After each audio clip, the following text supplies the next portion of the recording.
திரு காலச்சக்கரம் நரசிம்மா அவர்களின் அந்தப்புறம் போகாதே அரிஞ்சையா பகுதி 21. விந்தளை உஜ்வலாவின் தோளில் ஆதூரத்துடன் கை போட்டு அவளை ஆறுதலுடன் நோக்கினாள். உஜ்வலா, மனதை திடப்படுத்திக்கொள். நான் கூறப்போகும் தகவல் உன்னை நிலைகுலையச் செய்யலாம்.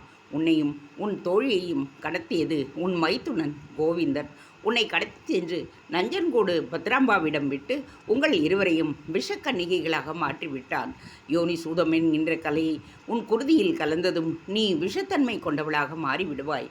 உன்னுடன் உறவு கொள்ளும் ஆணின் உயிரை ஒரு நாழிகைக்குள் அது வாங்கிவிடும். விந்தளை கூறினாள். ஐயோ, என்ன கொடுமை! என்னுடன் உறவு கொண்டதால்தான் என் கணவர் அமோகவர்ஷன் இறந்து போனாரா?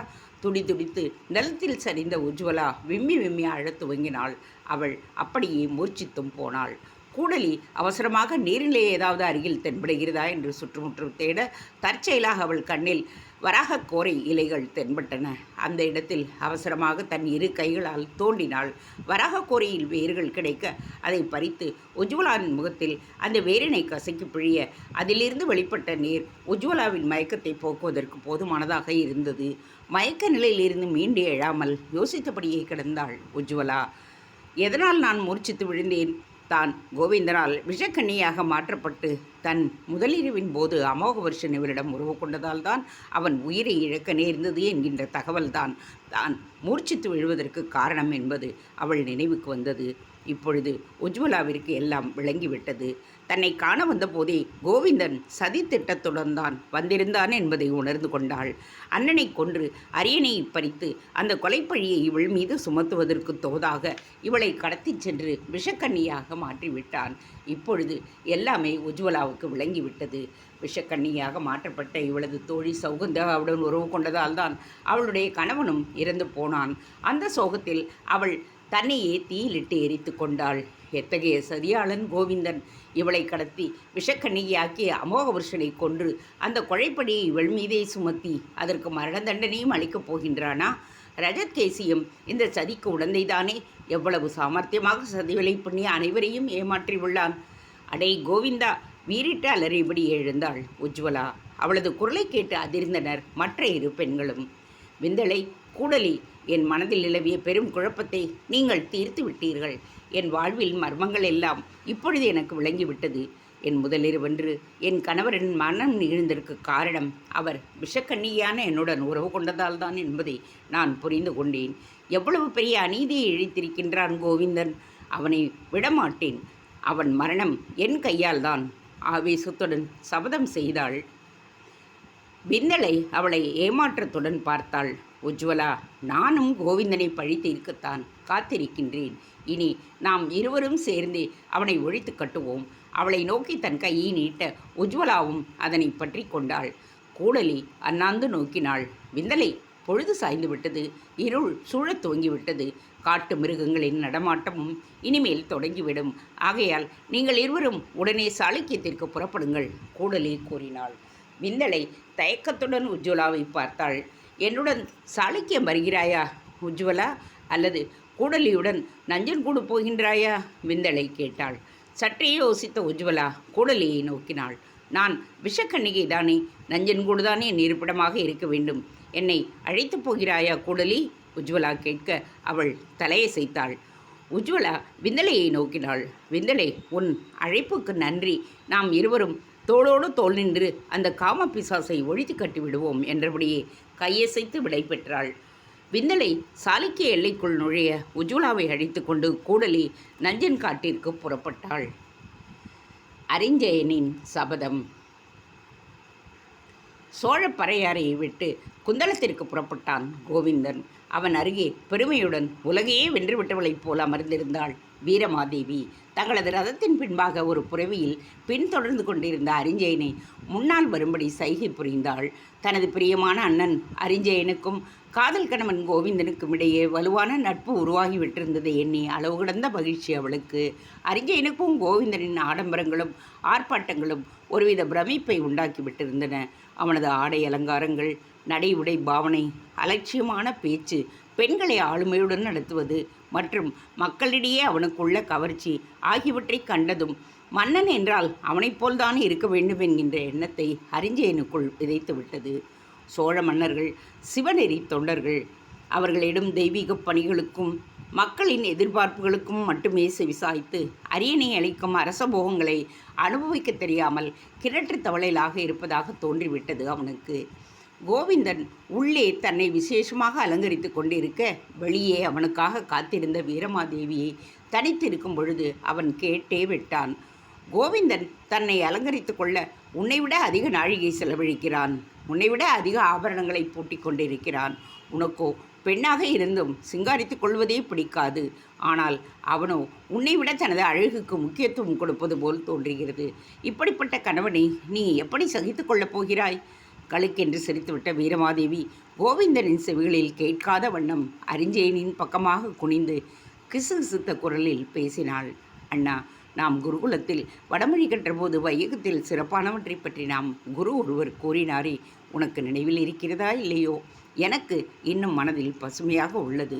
நகரேஷு காஞ்சி, நாரீஷு ரம்பா, புஷ்பேஷு ஜாதி என்று வரிசையாக கூறி வரும் பொழுது புருஷேஷு விஷ்ணு என்றார் அல்லவா? என்னை பொறுத்தவரை புருஷேஷு விஷ்ணு என்கின்ற வழக்கை புருஷேஷு கோவிந்தர் என்று மாற்றிவிட்டேன். விஷ்ணு என்கின்ற கோவிந்தன் அலங்கார பிரியன், சிவனோ அபிஷேக பிரியன். சாரி, கோவிந்தனை மனம் செய்து கொண்டு அலங்காரத்தை வெறுத்தால் எப்படி? மன்னன் என்றால் என் கணவனைப் போல்தான் இருக்க வேண்டும். நின்றால் அழகு, நடந்தால் அழகு, கிடந்தால் அழகு என்றவள் சட்டென்று நாணத்துடன் தன் நாவினை கடிந்து கொண்டாள். அரிஞ்சயனோ அவள் அவ்வாறு திடீரென பேசுவதை நிறுத்திவிட்டதை கூட கவனிக்காமல் தன் கனவுலகில் சஞ்சரித்து கொண்டிருந்தான்.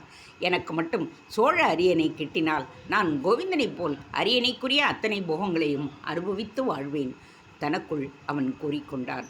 பராந்தகனுக்கு பிறகு ராஜாதித்யன்தான் சோழ அரசனாக அரியணையில் அமரப்போகிறான் என்கின்ற பொழுது தன் கனவு எங்கே நிறைவேறப் போகிறது என்கின்ற எண்ணம் தோண்ட நீண்ட பெருமூச்சு ஒன்றை சிந்தினான். சரியாக தன் அலங்காரங்களை முடித்துக்கொண்டு அறை விட்டு வெளியே வந்த கோவிந்தன் வீரமாதேவியும் அரிஞ்சயனும் உரையாடி கொண்டிருப்பதை கவனித்தான். என் மனைவிக்கு பிரியமானதெல்லாம் இனி எனக்கும் உயிரானதுதான். அந்த வகையில் மைத்துனரி, இனியும் நீ என் ஆறுயிர்தான் என்று உரிமையுடன் உன் தோளில் கை போட சற்றே சங்கோஜத்துடன் விலகினான் அரிஞ்சயன். புதுமண தம்பதிகளிடையே நான் இதற்கு கரடி போன்று அரிஞ்சயன் அங்கிருந்து வெளியேற முயல கோவிந்தன் அவனை தடுத்தான். மைத்துனா, கரடி என்றால் சும்மாவா? கரடியாகிய ஜாம்பவான் தானே பிரிந்த தம்பதியான ராமரையும் ஜானகியும் மீண்டும் சேர்த்து வைத்தது. ஜாம்பவான் கரடிதானே அனுமனுக்கு கடலை கடக்கும் ஆற்றலை உண்டு என்பதை கூறி அவனை இலங்கைக்கு அனுப்பி வைத்தது. கரடியான உன்னை நம்பித்தானே நான் சம்சார சாகரத்தை கடக்கப் போகின்றேன். என்னை பொறுத்தவரை இப்போதைக்கு நீயே குந்தளத்தின் யுவராஜா. நீ எப்பொழுதும் என்னுடனேயே இருக்க வேண்டும், கோவிந்தன் கூறினான். வீரமாதேவிக்கு உச்சி குளிர்ந்து போய்விட்டது. குந்தள அரசரே, எனது அண்ணன்மார்களில் அரிஞ்சயன்தான் வீர தீர பிரதாபங்களுக்கு பெயர் போனவன். அறிந்தமன் என்கின்ற அவன் பெயரை அவன் எதிரிகளே அஞ்ச வைப்பன் என்பதால் அரிஞ்சயன் என்று மக்கள் மாற்றிவிட்டனர். அவன் மட்டும் சோழ மன்னனாகாவிட்டால் உலக நாடுகளை தன் வெண்குற்ற குடையின் கீழ் கொண்டு வந்து விடுவான் தெரியுமா? வீரமாதேவி அரிஞ்சயனின் புகழை பாடினாள். குந்தளத்தை தவிர இல்லையா அரிஞ்சயா? கோவிந்தன் சிரித்தபடியே அரிஞ்சயனின் முதுகில் தட்டினான். இன்னார்தான் அரசர், இன்னார்தான் அரசராக மாட்டார் என்றெல்லாம் யாரால் கூற முடியும்? விதி ஒன்றை கூறினால் மதி மற்றொன்றை கூறும். விதி கூறுவதையும் மதி கூறுவதையும் மாற்றியமைக்கும் சதியும் அரங்கேறலாம் அல்லவா? என்னை கேட்டால் விதி படைத்தனை விட மதி உள்ளவனை விட சதி செய்பவனே சிறந்த ராஜதந்திரி. கோவிந்தன் அரிஞ்சயனின் கண்களுக்குள் உற்று பார்த்தபடியே கூறினான். அவன் தனக்கு ஏதோ தகவலை கண்களின் மூலம் உணர்த்துவதாக உணர்ந்தான் அரிஞ்சயன். கோவிந்தனிடம் எழுச்சியாக ஒரு புன்னகை தோன்றியது. தொடர்ந்து பேச அரிஞ்சயன் தனது பார்வையை அவனிடமிருந்து நீக்க முடியாமல் வசியத்திற்கு உட்பட்டவனைப் போல் நின்றான். என் அண்ணன் அமோகவர்ஷன் மன்னனாக பதவியேற்றான். ஆனால் அவனால் நிலைக்க முடிந்ததா? முதலிரவு இறுதி இரவாக போனது அவனுக்கு. நான் புதிய மன்னனாக பதவியேற்பேன் என்று யார் எதிர்பார்த்தார்கள்? ஆகையால் தான் சொல்கிறேன் அரிஞ்சயா, கனவு கண்டு கொண்டே இருப்பதில் தவறில்லை. யார் கண்டார்கள்? நாளை நீயே சோழ நாட்டின் மன்னனாகலாம். கோவிந்தன் கூற அரிஞ்சயனின் கண்களில் வியப்பு பரவியது. பலருக்கு பல்வேறு ஆசைகள் இருக்கும். ஆனால் அரியாசனத்திற்கென்று ஒரு ஆசை உண்டு. அது யாரை தன் மீது அமர வைத்து பார்க்க ஆசைப்படுகிறதோ அவனுக்கு அது கிட்டும். நாங்கள் எங்கள் குந்தல் நாட்டின் அரியனுடன் கள்ள உறவு வைத்திருந்தேன். என் தந்தை அதில் மன்னராக இருந்த பொழுதே நான் அன்றாடம் அதனிடம் சென்று உரையாடுவேன். என் பிரியமான அரியணையே, உன்னை நான் மனதார நேசிக்கின்றேன். உன் மீது உயிரையே வைத்திருக்கின்றேன். என்னை எப்பொழுது உன் மீது அமர்த்தப் போகின்றாய் என்று அதனிடம் கேள்வி கேட்பேன். இன்று நான் அதன் மீது மன்னனாக அமர்ந்திருக்கின்றேன். நீ மாமன்னன் ஆவதற்கு மற்றவர்களுடன் பேசி பிரயோஜனமில்லை. உங்கள் சோழ அரியணையுடன் அன்றாடம் பேசு. அது கட்டாயம் உன்னை தன் மீது அமர்த்திவிடும் என்று கோவிந்தன் கூறியவுடன் அண்ணன் மற்றும் தங்கை இருவருமே மலைத்து போய் நின்று விட்டனர். நான் செய்த பேறு, நீங்கள் என் தங்கையின் கணவனாக அமைந்திருக்கிறீர்கள். உங்களுடைய யோசனைகள் என்னை பெரிய உயரத்திற்கு இட்டுச் செல்லும் என்கின்ற நம்பிக்கை இப்பொழுது எனக்கு ஏற்பட்டுவிட்டது. நீங்கள் உடனே குந்தளம் புறப்படாமல் இன்னும் சற்று காலம் இங்கேயே தங்கியிருக்க வேண்டும். கோவிந்தனிடம் வேண்டினான் அரிஞ்சயன். இங்கே வாழ்வின் மறுபக்கத்தை என்னால் உனக்கு காட்ட முடியாதே அரிஞ்சயா. நீ என்னுடன் குந்தளம் வா. வாழ்க்கையை அனுபவிக்க உனக்கு நான் கற்றுத்தருகிறேன். கோவிந்தன் தூண்டில் போட்டான். ஆமாம் அண்ணா, எங்களுடன் நீயும் வாயேன். வீரமாதேவியும் அரிஞ்சயனின் ஆர்வத்திற்கு தூபமிட்டாள். தந்தை பராந்தகரிடம் குந்தள நாட்டிற்கு கோவிந்தனுடன் பயணம் செய்ய அனுமதி கோரினான். அன்பு தங்கை வீரமாதேவி பிரிய மனமில்லாததால் அவன் அவர்களுடன் செல்ல விரும்புவதாக தவறாக நினைத்து விட்டான் பராந்தகன். கோவிந்தன் இன்னும் தீய சக்தியின் வசம் தன் மகனை ஒப்புவிக்கின்றோம் என்பதை அறியாமலேயே அவனும் உடனே அனுமதி தந்துவிட இதோ புதுமண தம்பதியுடன் குந்தளத்திற்கு பயணம் செய்து கொண்டிருந்தான் அரிஞ்சயன். வீரமாதேவி தன்னை முன்பாக வரும்படி சைகை செய்வது கண்ட அரிஞ்சயன் புரவியை அவர்களது ரதத்தின் பக்கமாக செலுத்தினான். புரவியின் குளம்பலியும் ரதத்தின் கடகட என்ற இறைச்சலையும் கடந்து தன் குரல் அரிஞ்சயனுக்கு கேட்கும்படியாக கத்தி பேசினான் கோவிந்தன். மைத்துனா, என் குந்தளத்தில் கால் வைத்த மறுகணம் உன்னையே நீ மறந்து விடுவாய். என் நாட்டின் வீதிகள் இரவு நேரங்களிலும் ஜெகஜோதியாய் திகழும். தேவலோக அப்சரசர்களைப் போன்று எங்கள் பெண்களும் சதா சர்வகாலமும் ஆட்டம் பாட்டம் என்று நம்மை மகிழ்வித்து கொண்டிருப்பார்கள். அவ்வளவு ஏன், குந்தள நாடுதான் பூலோக சொர்க்கம் என்பதை நீயே புரிந்து கொள்வாய், கோவிந்தன் கூறினான். விரைவில் குந்தள தலைநகர் மான்னிகேதுவில் காமனுக்கு பிரம்மாண்ட கோட்டம் ஒன்றை அமைக்க திட்டமிட்டுள்ளேன். உலகிலேயே இத்தகைய கோட்டத்தை எங்குமே காண முடியாது. வானளாவிய கோபுரம், தங்க படிமத்தில் படிகள், முத்து துகள்களால் கோவிலை சுற்றி மண்வெளி அமைக்கப்படும். பளிங்கு கற்களால் கோட்டத்தின் மதில்கள் எழுப்பப்படும். மன்மதனின் லீலைகளையும் கேளிக்கைகளையும் விளக்கும் சிற்பங்கள் அமைக்கப்படும். கோவிலின் மூல விக்கிரகமாக என்னுடைய சிற்பம் இருக்கும். வண்ண மலர்கள் பூத்துக்குலுங்கும் சோலைகள் கோட்டத்தை சுற்றி அமைக்கப்படும். அவற்றில் வண்ண நீரூற்றுகளும் அமைக்கப்படும். மதனப்பள்ளி என்று இந்த மயன் கோட்டத்திற்கு பெயரிடப்படும். இந்திரனின் அமராவதி பட்டினத்தை தோற்கடிக்கப் போகிறது எனது மானியகேதுவின் மதனப்பள்ளி. கண்களில் ஏராளமான கனவுகளுடன் கூறினான் கோவிந்தன். கோவிந்தனின் பரிவாரம் ஒரு வனப்பகுதியில் நுழைந்தது. சற்று நேரம் ஓய்வெடுக்கலாம் என்று கோவிந்தன் கூறியதும் புதுமண தம்பதிகள் தங்குவதற்கு கூடாரம் ஒன்று எழுப்பப்பட்டது. வீரமாதேவி கூடாரத்துக்குள் ஓய்வெடுக்க கோவிந்தன் அரிஞ்சயனிடம் வந்தான். மைத்துனா, வா, சற்று காலார நடைபயில்வோம். கோவிந்தன் அவனை அழைத்து கொண்டு வனப்பகுதியில் நடக்கத் துவங்கினான். அரிஞ்சயா, உன் தங்கை வீரமாதேவியின் ஆற்றலைக் கண்டு நான் மலைத்து போனேன். என் உரையில் இருக்கும் வாள் மிகவும் தொன்மையானது. 5 தலைமுறைகளாக எங்கள் குலமன்னர்கள் உபயோகித்து வந்த வாள் அது. அதை உரைக்குள்ளிருந்து வெளியே எடுப்பதற்கு நானே சற்று சிரமப்படுவேன். என் நண்பன் ரஜத்கேசி ஒருவன் மட்டுமே அதை எளிதாக கழற்றி சுவரில் உள்ள ஆணியில் மாட்டுவான். ஆனால் இன்று நான் வாளை எடுப்பதற்காக பணியாளை தெரிவிப்பதற்குள் உன் தங்கை அனாயசமாக அந்த வாளை உருவி முக்காலியின் மீது வைத்து விட்டாள். நான் அதிர்ந்து போனேன். கோவிந்தன் கூற அரிஞ்சயன் பெருமையுடன் புன்சிரிப்பு ஒன்றை உதிர்த்தான். உன் தங்கை என்னை கணவனாக அடைய பாக்கியம் செய்திருக்கிறாளோ இல்லையோ, நான் அவளை மனைவியாக அடைய பெரும் பேரினை பெற்றிருக்கின்றேன். எனக்கு ஒரு ஆபத்து என்றால் என் உயிர் நண்பன் ரஜத்கேசிதான் என்னை காப்பாற்ற முன் நிற்பான்.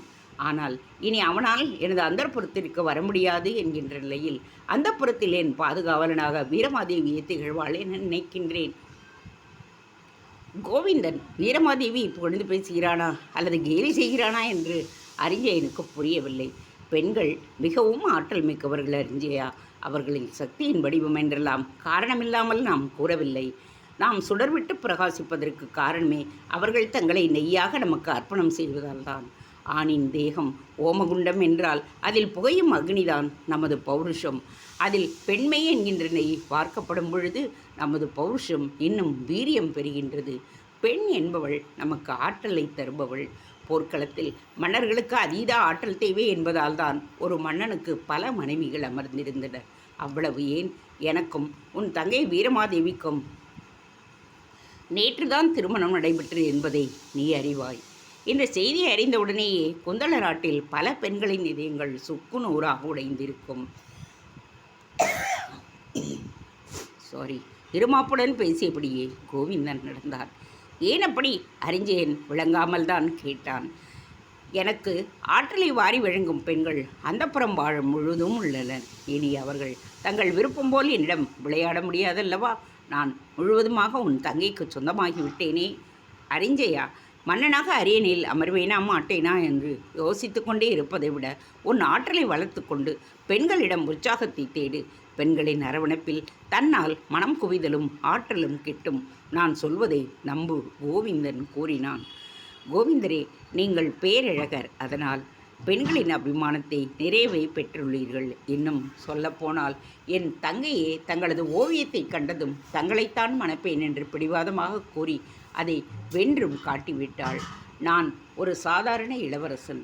உங்கள் அளவிற்கு என்னிடம் அழகும் கவர்ச்சியும் கிடையாது. அரிஞ்சயன் கூற கோவிந்தன் அவனை கர்வத்துடன் பார்த்தான். உண்மைதான் அரிஞ்சயா, என் பேரழகுக்கு பெண்களை என்பால் இருப்பது உண்மைதான். ஆனால் இந்த அழகு எனக்கு எதிரிகளையும் உருவாக்கிவிட்டது. என் அண்ணன் அமோகவர்ஷன் இதனால் என்பால் பொறாமை கொண்டவன். என் மீது மக்களுக்கு கவர்ச்சி உண்டாக்க உலகிலேயே பேரழகி ஒருத்தையை தனது மனைவியாக்கி கொண்டான். என் பேரழகை காட்டிலும் அவன் மனைவி அவன் மிகச் சாதாரணமாக தோன்றியிருக்க வேண்டும். அதனால்தான் அவனை கொன்றுவிட்டாள் போலும் அவள். கூசாமல் பொய் பேசினான் கோவிந்தன். அரிஞ்சயன் திடுக்கிட்டு விட்டான். என்ன, உங்கள் அண்ணன் அமோகவர்ஷன் கொலை உண்டு விட்டாரா? அதுவும் தன் புது மனைவியாலா? என்ன செய்வது? என் அழகை பார்த்ததும் அவளது புத்தி பேதலித்து விட்டது போலும். என்னை பொறுத்தவரை உலகில் சிறந்தவையெல்லாம் என் வசம் இருக்க வேண்டும். அது கிடைக்காமல் கை நழுவி போகுமானால் அதை அழித்து விட வேண்டும். நீயும் இந்த எண்ணத்தை கொண்டிருந்தால் உனது கனவுகளெல்லாம் நிறைவேறும் அரிஞ்சயா. கோவிந்தன் துர்போதனைகள் மனதில் தேக்கி கொண்டான் அரிஞ்சயன். அவர்கள் பேசிக்கொண்டே நடந்து கொண்டிருக்க அப்போது அவர்கள் தங்கியிருந்த முகாமிலிருந்து ஒரு காவலாளி ஓடோடி வந்தான். கோவிந்தனை பணிந்தவன் தான் கொண்டு வந்திருந்த ஓலையை அவனிடம் அளித்தான். ஓலை ரஜத்கேசியிடமிருந்துதான் வந்தது. மன்னன் கோவிந்தனுக்கு வந்தனங்கள். ஒரு அதிர்ச்சியை உண்டாக்கும் செய்தியை தெரிவிக்கும் கட்டாயத்தில் இருக்கின்றேன். உங்கள் சிற்றப்பன் கிருஷ்ணதேவனின் புரட்சிப்படையை சேர்ந்த சிலர் நேற்று மானியகேதிவில் புரட்சியை ஏற்படுத்த முயன்றனர். அதை தடுத்து நிறுத்தும் பணியில் இருந்தபொழுது அவன் படையைச் சேர்ந்த சிலர் நம் பாதாள சிறையின் கதவுகளை திறந்து உஜ்வலா தேவியை கடத்திச் சென்று விட்டனர். நமது படைகள் அவர்களை வலைவீசி தேடி வருகின்றனர். எப்படியும் அவளை தேடி கண்டுபிடித்து உங்கள் முன்பாக நிறுத்துவேன். ரஜத்கேசி. கோவிந்தனின் முகம் ஓலையை படித்ததும் இருண்டது. ரஜத்கேசி மிகவும் எச்சரிக்கையானவன். அவன் கண்களிலேயே மண்ணை தூவி உஜ்வலாவை கடத்திச் செல்கின்றான் கிருஷ்ணதேவன் என்றால் கலகக்காரர்களுக்கு மானியகேதுவில் சிலர் ஆதரவு தருகின்றனர் என்பதாகத்தானே பொருள். கோவிந்தன் முகம் பொலிவை இழந்ததைக் கண்டு அரிஞ்சயன் திகைத்து விட்டான். கோவிந்தரே, ஏதாவது கெட்ட செய்தியா? ஆம் மைத்துனா, குந்தள நாட்டில் கலகக்காரர்களின் கொட்டம் அதிகரித்து கொண்டே போகின்றது. நேற்று பாதாள சிறையில் இருந்த என் அண்ணியை சிறைமேட்டு விட்டனராம் கலகக்காரர்கள். அவர்களை விடக்கூடாது. உஜ்வலாவை எப்படியும் கண்டுபிடித்து விடுவேன். ரஜத்கேசியும் கண்டுபிடித்து விடுவான். கோவிந்தனுக்குள் உக்கிரம் பொங்கிக் கொண்டு வந்தது. கவலைப்படாதீர்கள் கோவிந்தரே, உங்களது பிரச்சனை என்னுடைய பிரச்சனை. உங்கள் நாட்டில் கலகக்காரர்களை நான் ஒடுக்குகின்றேன். உங்கள் அண்ணியை நான் தேடி கண்டுபிடிக்கின்றேன். அரிஞ்சயன் அவனுக்கு ஆறுதல் கூற கோவிந்தன் மகிழ்ச்சியுடன் அவனை தாவி அணைத்து கொண்டான். நன்றி மைத்துனா, நீயும் என் நண்பன் ரஜத்கேசியும் என் பக்கமாக நிற்கும் பொழுது நான் இந்த உலகத்தையே வென்று விடுவேன். வா, நாம் கூடாரத்திற்கு திரும்புவோம். உடனடியாக நாம் குந்தளத்திற்கு புறப்பட வேண்டும். கோவிந்தன் கூறினான். மணிப்புரக வனத்தின் சப்தரிஷி மேடு அருகே பேசபடியே நடந்து கொண்டிருந்த கோவிந்தனும் அரிஞ்சயனும் தங்கள் கூடாரத்தை நோக்கி செல்வதற்காக திரும்பிய போதுதான் தற்செயலாக சப்தரிஷி மேட்டில் அமர்ந்து பேசிக் கொண்டிருந்த அந்த இளம் ஜோடியின் மீது கோவிந்தனின் பார்வைப்பட்டது. கல்யாணியும் ரவிதேஜனும் தான் அங்கே தங்களை மறந்து பேசி கொண்டிருந்தனர். அதோ பாரு அரிஞ்சயா, கோவிந்தன் அவர்களை சுட்டி காட்டினான். அவன் காட்டிய திக்கில் நோக்கி அவன் தன் புருவங்களை உயர்த்தினான். ஆம் கோவிந்தரே, யாரோ இளம் காதலர்கள் உலகையே மறந்து உரையாடி கொண்டு இருக்கிறார்கள். அந்த பெண்ணை கவனித்தாயா? அவளை பார்க்கும் பொழுது உனக்கு என்ன தோன்றுகிறது? கோவிந்தன் கேட்டான். அரிஞ்சயன் அந்த ஜோடியை மீண்டும் நோக்கினான். பிறகு திரும்பி கோவிந்தனை பார்த்தான். அந்த வாலிபன் மிகவும் கொடுத்து வைத்தவன். அந்த பெண் மிகவும் சௌந்தரியவதியாக இருக்கிறாள். நான் இவ்வளவு அழகான ஒரு பெண்ணை இதுவரை கண்டதில்லை, அரிஞ்சயன் கூறினான். நீ மட்டுமல்ல மைத்துனா, சதா சர்வகாலமும் பெண்களுடையே சல்லாபித்து வாழும் நானே இப்படி ஒரு ரூபவதியை கண்டதில்லை. இந்த பெண்ணின் பேரெழில் சற்றே வித்தியாசமாக உள்ளது. மணிமகுடத்தில் வைரக்கல்லை பதித்து நித்தம் நித்தம் அதன் அழகை பார்ப்பது போல் இந்த பெண்ணை நமது பக்கலில் வைத்து அரசாட்சி செய்யும் மன்னன் பெரும் பாக்கியவனாக இருப்பான், கோவிந்தன் கூறினான். அந்த வாலிபனை பார்க்கும் பொழுது ராஜக்கலை தென்படுகிறது. ஆனால் அவன் அரசனா என்பதுதான் தெரியவில்லை. ஒன்று மட்டும் உறுதி, 1000 அரியணைகள் கெட்டினாலும் இந்த ஒரு பெண்ணிற்கு அது ஈடாகாது. தன்னையும் மறந்து கல்யாணி அழகியை கண்களால் பறியபடி கூற அவன் கண்களில் தென்பட்ட மோகத்தை கண்ட கோவிந்தன் நகைத்தபடியே அரிஞ்சயனின் முதுகில் தட்டினான். இப்போதுதான் நீ கோவிந்தனின் மைத்துனன். உனக்கு அவளை பிடித்திருக்கிறதா? கோவிந்தன் கேட்டான். இந்த பேரழியை பிடிக்கவில்லை என்று எந்த ஆண்மகனாவது கூறுவானா? ஆனால் அவள் அந்த வாலிபனை காதலிக்கும் பொழுது நான் ஆசைப்பட்டு என்ன பயன்? சற்றே ஏமாற்றத்துடன் கோவிந்தனை பார்த்தான் அவன். மைத்துனா, சற்று முன்னர்தான் நான் உனக்கு பாடத்தை பயில்வித்தேன். சிறப்பான எதையும் நீ உனதாகிக் கொள்ள வேண்டும். கிட்டாதாயின் மற்றவர்கள் அதை அனுபவிக்க விடக்கூடாது. உனக்கு கிட்டாததை அழித்து விட வேண்டும். கோவிந்தன் அர்த்தத்துடன் அரிஞ்சயனை நோக்கினான். அரிஞ்சயன் மீண்டும் கல்யாணியின் பக்கம் பார்த்தான். இந்த முறை அவன் கண்களில் ஒரு நம்பிக்கை தென்பட்டது. காதலர்களை பிரிப்பது தவறு இல்லையா? கல்யாணியின் மீது வைத்த கண்களை எடுக்காமலேயே கேட்டான் அரிஞ்சயன். அரண்மனையில் நமக்கு உணவாக வழங்கப்படும் மாங்கனியை விட வழியில் தோட்ட உரிமையாளனுக்கு தெரியாமல் பறித்து உண்ணும் மாங்கனிக்கு ருசி அதிகம். அரண்மனையில் வெள்ளிச்சம்படத்தில் எனக்கு தேன் வழங்கப்பட்டாலும் தேனீக்களை விரட்டிவிட்டு தேனடையை பிழிந்து இருந்தும் தேனுக்கு சுவை அதிகம். உனக்கு அந்த பெண்ணை அடைய வேண்டும் என்கின்ற எண்ணம் மட்டும் இருந்தால் போரும். நிச்சயம் நீ அவளை அடையலாம். சோழ அரியணை, அதோ அந்த பெண், இரண்டையுமே நீ அடைந்தே தீருவேன் என்ற உறுதிமொழியை எடுத்துக்கொண்டு என் பெண்ணாக தொடர்ந்து வா. நடக்க வேண்டியதை நான் பார்த்து கொள்ளுகிறேன், கோவிந்தன் கூற தன் உடைவாளை உருவி அதன் முனையில் தன் வலக்கை பெருவலை கிழித்து குருதியை பூமியில் விட்டான் அரிஞ்சயன்.